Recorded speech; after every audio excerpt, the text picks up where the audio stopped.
ونفلش الموكب وكذا. يقول له بصفنا، قال لنا احنا عندنا عاده من زمان خذناها اباء واجداد بكربلاء، من نريد نختم بثيابنا بالطبخ بالاثار بالحزام مالتنا المحزمين بيه الروح، ونصير قبال ابو الفضل العباس. ابو الفضل باعتبار باب للامام الحسين عليه السلام، واللي قبل العباس قبل الحسين عليه السلام.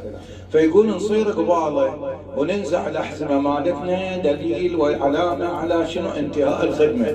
يا ابو الفضل خلصت الخدمه، مقصرين احنا، اعذرنا، ما قدرنا انه نوصل للمستوى مالتك بالاخلاص والتفاني. انا اشهد انك قد بذلت غايه المجهود. زين، ماكو شيء يقدر يسوي الا وسواه يوم العاشر من المحرم. يا ابو الفضل قبلتونا لو لا؟